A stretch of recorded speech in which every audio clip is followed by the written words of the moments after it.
Hello friends, welcome to countertop classics. இன்றைக்கி நம்ம சமையல் மேடையில் கருணைக்கிழங்கு குழம்பு தான் நம்ம செய்ய போகிறோம். இந்த குழம்புல வந்து நிறைய பெனிஃபிட்ஸ் வந்து இருக்குது. இந்த கருணைக்கிழங்குல எல்லாத்துக்குமே தெரியும். சின்னவங்கலேருந்து பெரியவங்க வரையில் எல்லாருமே விரும்பி சாப்பிடக்கூடிய ஒரு கிழங்கு வகையை சேர்ந்தது. இந்த குழம்பு வந்து நம்ம செஞ்சு வச்சிட்டோம்னா 2 நாளைக்கு அல்லது 3 நாளைக்கு வந்து வெளியிலே வச்சு சாப்பிட்லாம். ஃப்ரிட்ஜில் வச்சு சாப்பிட்டோம்னா 1 வீக்குக்கு வந்து நம்ம வச்சு சாப்பிட்லாம். அந்தளவுக்கு வந்து நல்லாயிருக்கும். ஹெல்த்துக்கு நல்லது. இதில் நார்ச்சத்து அதிகமாக இருக்கிறதுனால நம்ம குடல் பிரச்சனைகள் எல்லாமே அவாய்ட் பண்ணக்கூடிய பவர் வந்து இந்த கிழங்குல இருக்குது. இதில் இருக்கக்கூடிய வெங்காயம் வந்து நம்ம தனியாக எடுத்து சாப்பிட்டாலும் அவ்வளோ டேஸ்ட்டாக இருக்கும். நாக்குலேயே நிற்கும் இந்த டேஸ்ட்டு. வாங்க எப்படி செய்யலான்னு பார்க்கலாம்.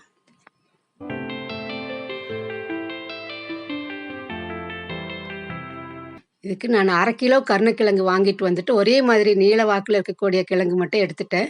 3 கிழங்கு வந்து நான் மசியல் செய்கிறதுக்காக எடுத்து வச்சுட்டேன். மேலே இருக்கக்கூடிய அந்த மண்ணெல்லாம் நல்லா தேய்ச்சி கழுவி எடுத்துக்கலாம். நிறைய பேர் இது வந்து நமைச்சல் நாக்கு வந்து அரிக்கும் அப்படின்னு சொல்லுவாங்க. அந்த மாதிரி அரிப்பெல்லாம் இருக்காது.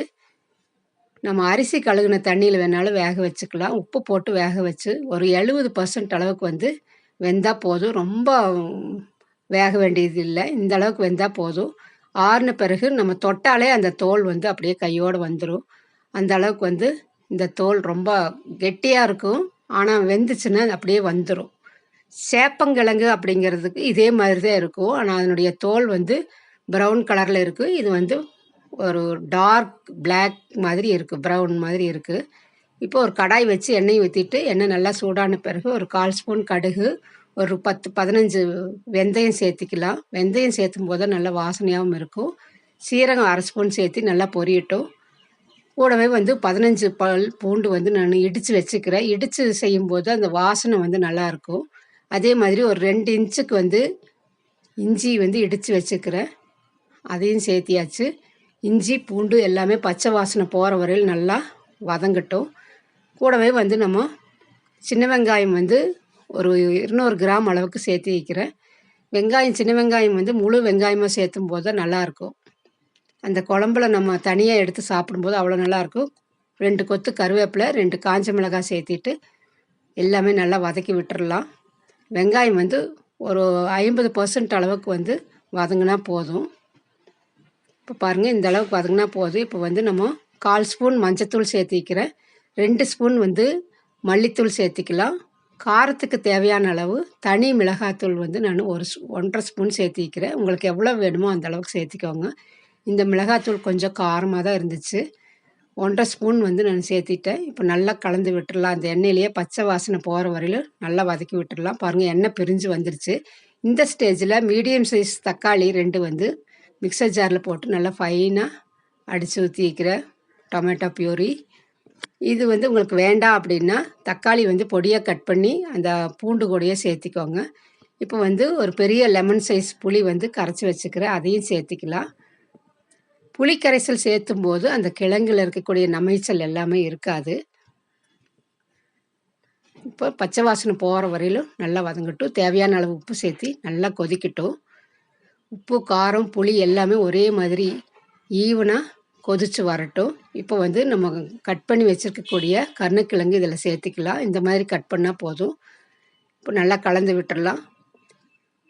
நல்லா கொதிக்கணும். உப்பு காரமெல்லாம் அந்த கருணைக்கிழங்குல பிடிச்சாதான் அது வந்து சாப்பிடும்போது நல்லா டேஸ்ட்டாக இருக்கும். இந்த கிழங்கோடு வச்சு சாதத்தில் பிசைஞ்சு சாப்பிடும்போது டேஸ்ட் நல்லாயிருக்கும். இப்போ எண்ணெய் பிரிஞ்சு வர்ற வரையில் விட்டுடலாம். மீடியம் ஃப்ளேமில் வச்சுருக்கிறேன் நான். உங்களுக்கு பார்த்தாலே தெரியுது, எண்ணெய் வந்து நல்லா பிரிஞ்சு வந்துச்சு பாருங்கள். இந்த மாதிரி இருந்தால் தான் வந்து குழம்பு நம்ம வெளியிலேயே 4 நாளைக்கு வேணாலும் வெளியே வச்சுக்கலாம், நல்லாயிருக்கும். நல்லா கலந்து விட்டுடலாம். இப்போ மேலே வந்து தேவைப்பட்டால் மல்லி இலைகள் வந்து நம்ம தூவிக்கலாம். கிழங்கு வந்து நம்ம 70% தான் வேக வச்சுருந்தோம். இப்போ இந்த புளி கரைசல் கூட சேர்த்து நல்லா வெந்துருச்சு பாருங்கள். இப்போ வந்து நல்லா வாசனையாக இருக்குது, நம்ம வெந்தயமெல்லாம் போட்டதுனால. இதில் வந்து நார்ச்சத்து அதிகமாக இருக்கிறதுனால குடல் பிரச்சனைகள் வந்து அவாய்ட் பண்ணும். அதே மாதிரி பெண்களுக்கு இருக்கக்கூடிய மென்சுரல் ப்ராப்ளம்ஸையும் வந்து தடுக்கக்கூடிய பவர் வந்து இந்த கிழங்குல இருக்குது.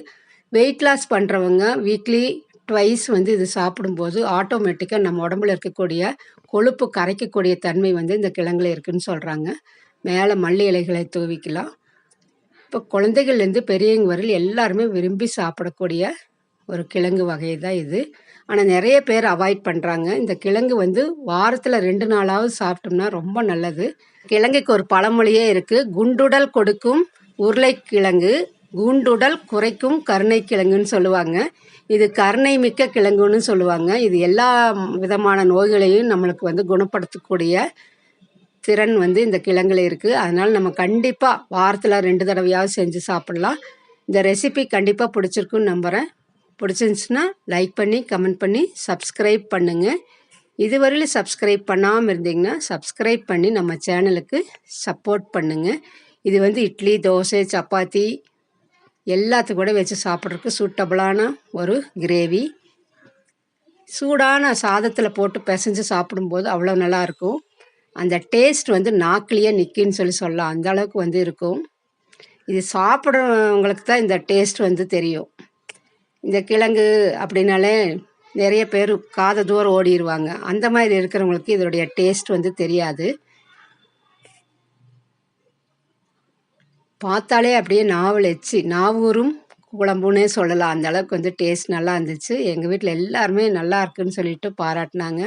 இப்போ வந்து சூடான சாதத்தில் இந்த கிழங்கு போட்டு பிசைஞ்ச கிழங்கோட அந்த வெங்காயத்தோடு வச்சு சாப்பிடும்போது டேஸ்ட் நல்லாயிருக்கும். நீங்களே ஒரு தடவை இதே அளவுகளோடு செஞ்சு பார்த்துட்டு உங்களுடைய கமெண்ட்ஸை கமெண்ட் பாக்ஸில் சென்ட் பண்ணுங்கள். இதுவரை சப்ஸ்கிரைப் பண்ணாமல் இருந்தீங்கன்னா சப்ஸ்கிரைப் பண்ணி நம்ம சேனலுக்கு சப்போர்ட் பண்ணுங்கள். தேங்க்ஸ் ஃபார் வாட்சிங்.